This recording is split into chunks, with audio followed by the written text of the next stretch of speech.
Here it is, my spoiler review of Ghostbusters Afterlife. If you don't want any spoilers, if you haven't seen it, please don't watch the video. But you can check out my podcast. I don't know why it took me a while to think about it. My podcast channel, Embrace the Image Podcast, Spotify, iTunes, Google Podcast, Apple Podcast, Anchor, which I do my podcasting from. If you're not on Anchor, please check out Anchor. You can create your own podcast there. It's so easy to use, so check it out. Embrace the Image Podcast. I have a non-spoiler review. It's about 6 minutes. My little take on it. I really enjoyed the film. I loved it. But yeah, let's get to it. The spoiler review of Ghostbusters Afterlife. And to begin, it's been a long journey trying to get this movie, or trying to see a Ghostbusters movie, a third part. I was born in '86. The first movie came out in '84. I grew up with the cartoons, the real Ghostbusters, and Slimer and the real Ghostbusters. But part 2 came out in '89, so I saw the cartoons first. I'm sure that's what it was, and then I was introduced to the first movie, and then in '89, the second movie, I got to see it. And I've loved Ghostbusters ever since I was young. Hoping to see a third one was something that I've dreamed of, and I've always wanted to be in a Ghostbusters film myself. Hoping somehow I would be able to be in the movie. I had the toys, and I was just a big fan of Ghostbusters, and never getting a third one when I was little, and hoping to see it and just not happening was kind of a bummer. And then when the internet came out and all that, looking up on sites how they would talk about rumors of a third Ghostbusters movie, but it having problems with Bill Murray not wanting to do another film, which was pretty much the catalyst why they never got made. And then Extreme Ghostbusters, also came out, which I loved. And it was just great to see another Ghostbusters cartoon.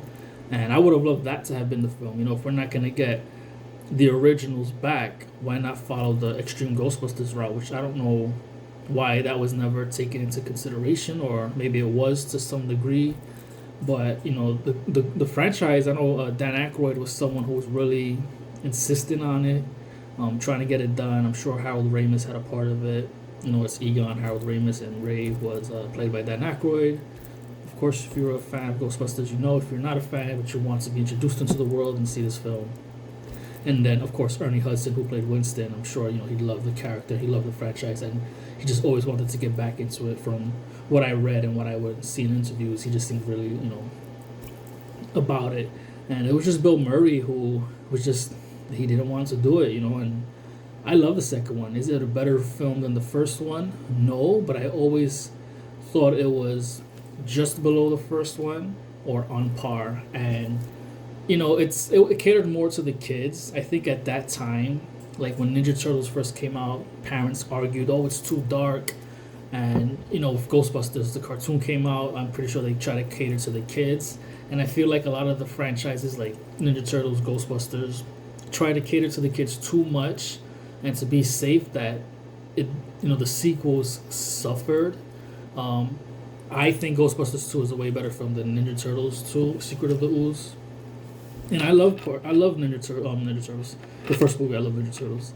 But I love Ghostbusters 2. That was probably my favorite at the time. I would always keep rewatching the films, and I think I just grew back to liking the first one more.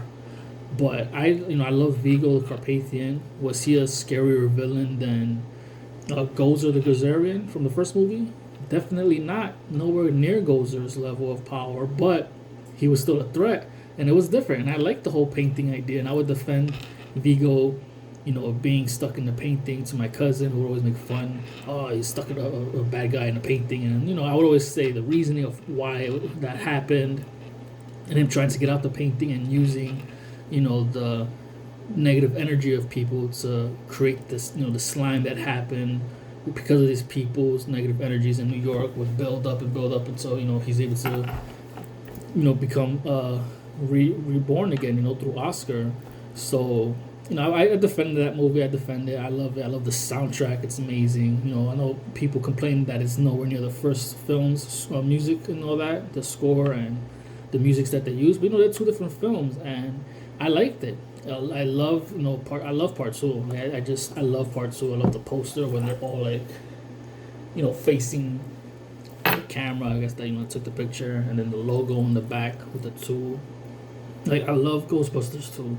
But you know, both films to me they're great, and I was hoping for a third for the longest, and we never got it. And again, because Bill Murray, and the film was a success. The critics may have panned it, but it still made money. But at the time, Batman Returns, I believe, came out, or the first Batman movie. So one of the two Batman movies came out with Tim Burton. So I'm pretty sure that played a part of its success. I don't think it made number one. Maybe it made number one, but didn't last long, or maybe just went to two because of Batman. But I know Batman came out at the time, so that happened there. But I feel like critics are critics. You can't. People have their own opinions, and critics aren't the end all be all. What they like and don't like doesn't mean that the film is bad. But yeah, it's not a better film than the first one. It's just below or almost up to par, I would say. But I love part two, and for some reason Bill Murray just wouldn't do it. But he would do a Garfield 2 later on from doing the first Garfield. So I don't know about the choicing of that. But anyway, that's another story that I'm not going to get into. But just the fact that we did get Ghostbusters Afterlife after all these years is just great. And it felt good to see the guys back at the end of the film in the suit. And, just to cut back into Ghostbusters before we get into Afterlife, the video game was my third movie. I loved it. You had the voice actors. Bill Murray did return to do the voice acting like everyone else. And to me, that was my third film. And I appreciated it. I loved the game, and I figured, hey, you know what? That's my third movie. It's in game form. I loved it. I enjoyed it. I played it twice, the remastered edition, and then when it first came out. And then the 2016 came out, the reboot. And at first I didn't want it because I wanted the original guys, but it wasn't going to happen. And I figured, you know what? We're going to get a Ghostbusters movie anyway. Female Ghostbusters, I don't care. I just want it to be good. And one thing I didn't like about the trailer was that they mentioned the four, scientists 30 years ago, which had nothing. They weren't even in that universe. They just were mentioned to be mentioned, and their characters weren't even part of that same world, which I would have preferred. Instead of it being like a reboot, it could have been a reboot, but a continuation, and it didn't do that. And to me, I went with low expectations, and I was hoping it to be good, and it just wasn't good. I did not like Ghostbusters 2016. People was like, oh, it's on par with the first in comedy, and I'm like, what comedy are you talking about? Because yes, Ghostbusters, 1 and 2 are comedy, but they have horror elements. Although slight horror, it still had horror elements. And the humor was dry humor, and I liked the humor in the original Ghostbusters films. The comedy, in 2016 was just trash to me. I did not like it. I hated the comedy. It was just dumb. Like, it just, I love Bridesmaids, the movie, but I feel like that type of comedy should belong in films like Bridesmaids films. Ghostbusters, that's not the type of comedy that it is. And I get it, people say comedy is subjective, and it's, whatever, fine. But for me, Ghostbusters is just, I felt like there was it took itself seriously, even though it's, it's fake and whatnot, but I feel like there was a seriousness to it. And one of the things I didn't like about the 2016 reboot was how when they're testing the equipment, it's kind of made into a joke where she's like, Melissa McCarthy's character is like on the gun, and she's it's shot, and she's flying around. And when they're chasing the winged ghost, the first ghost I believe they're chasing, they're all running and shooting over each other's heads, and it just didn't feel like there was. It was just a joke to me, and I hated it. I take it seriously. The first and original, they didn't go into the details of the packs, but it was something that's like, it can be a problem, and they did that in a way that they didn't have to showcase how things were built, and it took itself seriously. I didn't like that with 2016. I'm glad that the dance number didn't make it into the film. And the crediting after the movie was done, you could see that there was a dance number, which I just hate the idea of. I'm glad they didn't use it. And the wonton suit thing, that joke that ran throughout the movie with Melissa McCarthy's character, I just hated it so much. I was really hoping it would be good. I thought Kate McKinnon's character was going to be my favorite because she was kind of like an Egon to me from the trailer, And honestly, Leslie Jones was my favorite of the female Ghostbusters. Now, if they did come out with a sequel, would I have seen it? Yes, because it's Ghostbusters. I'm gonna see what, hopefully it gets better.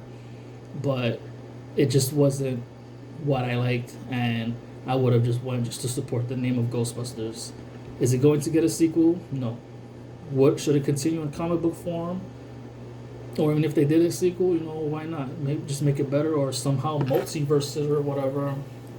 But going into Afterlife was a great third movie. I take the video game as being the third, but I'll look at it as a separate universe. Afterlife is being the third of the films, and I loved it. First, I was like, kids, but when you learn it's Egon Spengler's, the Phoebe character, and Trevor, I believe, Finn Wolfhard's character, was Egon's grandkids, and Egon's my favorite character, and he passed away, Harold Ramis, so that was a bummer. But to continue it through the lens of through the frame of Egon's family, continuing the franchise, I thought it was beautiful tribute. I thought it was just a great way to continue it. I didn't have much gripes with the film, other than I thought the kids tested the equipment a little too easily.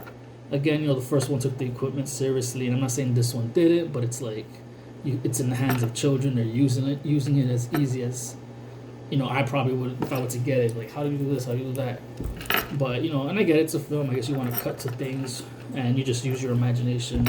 Maybe Egon, while guiding his granddaughter, helped her. We just don't see that.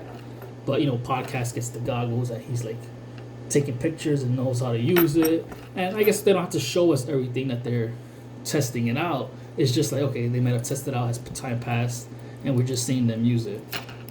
But other than that, I love the the comedy. I thought it was pretty cool. I think it wasn't so over the top. There were elements of comedy in there, but I felt it was probably the more scarier of the Ghostbusters films. Again, the horror is an element there, and it wasn't so big on horror, but it had that like jump scare. Now, I don't really jump in films. It's very rare that I do, but it does have jump scares, and I loved it. I appreciate that in Ghostbusters. They're saying, a lot of the critics are saying Ghostbusters doesn't have comedy, like the 2016 did. And it's like, it does, but it's not over the top, dumb comedy, To me, that's what it is, 2016. And it's like, it doesn't have a comedy, and it's there. Paul Rudd is great. Podcast was probably the comic relief, not Paul Rudd's character, Mr. Gruberson, I would say. And Podcast, he was awesome. A lot of people say, what's kind of a name is Podcast. That's why he calls himself. That's not his real name. He just goes by Podcast. We don't know his real name, but he's Podcast. Logan Kim, I believe is his name. Sorry, but the actor that played Podcast, he was awesome. I didn't think I was going to care for his character, and I actually did. And that was his first movie, so kudos to him, and it's awesome. I didn't really care for Finn Wolfhard's Trevor. I just felt like he was there to be the driver. But Phoebe, she was awesome. McKenna Grace, I thought she was cool. Paul Rudd, Mr. Gruberson. Paul Rudd is amazing. Can't go wrong with him. Carrie Coon, which is the mom of the Trevor and Phoebe. She wasn't your typical mom. I really liked her character. She was a little sassy, and I really enjoyed her. I did enjoy the mom character. Mom characters I don't really care for much, but she was cool. And then there's the Lucky, the girl who I would have wanted more from her. I think her and Trevor were my least favorite of the cast. I could have done without her, but she was in the movie, and we'll see what happens if they do a sequel from the way it looks with the end credits. They might continue it, maybe not with those characters, but the idea of the franchise is back. Ghostbusters are back, and it might just be new Ghostbusters, which I would be okay with if they didn't continue with Egon's kids. And then maybe they will continue with Egon's grandkids, years later, perhaps. But even if they didn't, I think I would be okay if they didn't. Have Winston, from what it seems, because now he has money, he's doing well for himself, the character. He can run it, and he can be like the Nick Fury of Ghostbusters. And I say Nick Fury of Ghostbusters because that was something that I think he mentioned in the interview that I read. And I'm okay with that. it was a great. I loved the film. I thought it was awesome. I wanted to really get emotional. I kind of held my emotions back, especially the ending, because I was with my girlfriend and my friend, and I didn't want to get still emotional in front of them. But the end shot, just seeing the original Ghostbusters was cool. And again, this is spoilers, so if you haven't seen it and you've been hearing me out from this point, but they do have a Ghost Egon, and it was great to see him again. Excuse me, I'm not getting emotional. But it was just great to see him again, even if it wasn't the actor. But I believe they used shots and CGI and stand-ins to portray probably old shots from old films. But it was great just to see like the four of them. And Gozer was back. Olivia Wilde, played Gozer. That was cool. J.K. Simmons played Evo Shandor. Just a real quick cameo, which was awesome. One of the things that people have criticized, that I've had conversations with or read in critics reviews, was nostalgia. And there's nothing wrong with having nostalgia. One guy I saw on YouTube, he was like, for crying out loud, they showed the Nestle Crunch bar because Egon loves his candies, that in the original film. And it's like, what's the problem with introducing nostalgia? Yeah, they showed the Twinkie. Yeah, they showed the Nestle Crunch bar. Yeah, they showed this and that. It's not about just cash grab. He said it's a cash grab. And it's like, well, when you make something like a film, you want to make money. So yeah, you want to play to, that. You want to be able to have a cash grab as far as making money. So you cater to your fans, but also you're showing them something that they saw 30 years ago. And it's a good feeling that it's like, I remember that. And it's like, what's the problem? Yeah, Star Wars did it, The Force Awakens. I love Star Wars, The Force Awakens. And I didn't care that it had the same beats as, A New Hope. Because at the end of the day, it was still original in its way. New location, new characters, different things, the way they're happening. It's different. Despite the beats, it's still different. It's still original. And, now that they did that whole nostalgia for this film, going forward, the new films could be, even further its own thing. Like it already is Afterlife. So what about the nostalgia? I feel like that's just an excuse. Nostalgia, cash grab. That's just an excuse. It's going to happen no matter what. You do that to cater to the fans, to, put a smile on the face. But yeah, if it helps to make some money, then yeah, why not? You're not just making something to not make money, especially if you're putting a lot of money into it. You want to be able to get some money back. I just feel like it's just nonsense, that whole nostalgia complaint. Ghostbusters is not a perfect movie, but I enjoyed it. I give it an 8.5, maybe even a 9, but I would say an 8.5. I think I loved it.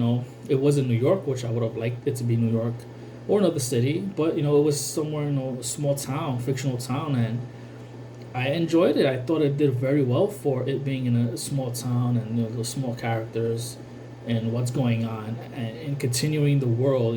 Really talking about further delving into Evo Shandor and bringing about Gozer again. And it's just, it felt great to see that, because Gozer is, again, a threat level, like a god, so that's something that you want to utilize. Because if you had to use another character that's, let's say like Vigo, that isn't as big of a threat, still a threat, but isn't as big of a threat as Gozer, I guess you miss certain feels of, wow, we really need the Ghostbusters, the original guys, I guess, or we really need to figure something out, how to handle this other situation. And well, I think that's the problem that could be for Ghostbusters, the films going forward, is like really having that threat level like Gozer. Like, I don't know if any other threat could match the threat of Gozer, the Destructor. And, again, like I said, I love Vigo, but if you had to choose Vigo and Gozer as a threat, you kind of lose that real villain, that real scary villain of what can happen versus someone that's lesser in power. I know there's stories in the comic books of Ghostbusters, and they go into different villains, probably on the same level. I think Gozer has brothers or sisters or something like that they can utilize. But Honestly, I don't that's not a big thing for me, but I feel like that might have been an issue why Ghostbusters 2 was a lesser film than the first one because of the threat is another factor. Yeah, I just mentioned that because maybe Ghostbusters, if they're gonna continue with the franchise, it could be great as a show. Maybe not a movie, but they can do it as a series. Then I think that would be more appreciated in a way, as far as threat level. Like I'm talking about something else here, as far as villains and how it might be good to continue the franchise. Like what is the best steps? And I'm all for a series if it's not another movie. But if it is another movie, I don't mind. But my thing was like that. How can you go from Gozer to another like really big threat in Ghostbusters? I know that one of the old scripts that they were trying to do for a third film was called Hellbent, and it had to do with Manhattan, which was a hell version of Manhattan because hell was filling up and ghosts were leaking out into the real world, and they would have to go into hell Manhattan and meet a Donald Trump like figure. That's what they explained. And I was just like, I didn't like that idea. I didn't like the script. I thought it would be cool to do. I just didn't like the idea. Like really, hell is filled up, so it's leaking into our world, and it's like, so how often will that happen? Whether it's in our time or another time, will that will happen. So I just didn't like that idea. I'm glad it just never happened. I felt like they probably should have gone the Extreme Ghostbusters route. That would have been cool. With the whole, I forgot the villain of that, the first villain of the Extreme Ghostbusters. But that could have been great. But it just didn't happen. We got Afterlife, and I'm excited. It did. I really loved it, and it was just great to see nostalgia moments. It was great to see the Terror Dogs, Mini, Marshmallow Man, Gozer was back. We got to see Ivo Shandor for a little bit. Speaking of villains, Tyr. I thought from the video game, when Ivo Shandor himself becomes like a Gozer, a god, that's another threat. That thought that was a step above Vigo. They could have done that. That would have been cool too. If we didn't get Gozer, that would have been just another threat as well, like high level. Like wow, he became a god. This character who was worshiping Gozer, trying to bring it about. So that's something that they could probably use for the show if they do that, or another movie where they could take that element from the game and utilize it into the film. It won't be Ivo Shandor because when you watch the film, you know what happens. It could be somebody else that's just as much someone like Ivo Shandor and worshiping a god or something, another guy that's probably like Gozer or the sister of Gozer or brother, because I know they exist. Tiamat or something like that. I think it's one of the characters from the comic book. But yeah, I love Ghostbusters Afterlife. If you haven't seen it, if you're hesitant, watch it. If you love the first two films, you're going to appreciate this one. And if you haven't seen the first two films, but you are thinking about Ghostbusters, watch Ghostbusters Afterlife. It's still a great film, and you might be interested to watch the first two that it follows. And why not just check out 2016 if you haven't seen it and judge for yourself. Compare, what do you prefer as far as comedy, and if you would have liked it. Because I know people that still like 2016, even though they like the originals, they still enjoy the 2016 version because that's just what they like. They like, at the end of the day, people are going to like what they like. Just because I didn't like 2016, someone else liked it, I don't think they're wrong for liking it. I just didn't like it for the reasons that I explained. That's just not my type of comedy, or at least. Because I like Bridesmaids, but I just feel like for something like Ghostbusters, from what I know, and I'm not saying it has to be like the original, I just would have not preferred it so over the top comedy because it didn't do it for me. I didn't like the whole wonton soup thing. I thought that gag was running, and I didn't like it. I don't remember that being something in Bridesmaids, and I say that because I know the director did Bridesmaid, who did 2016, but.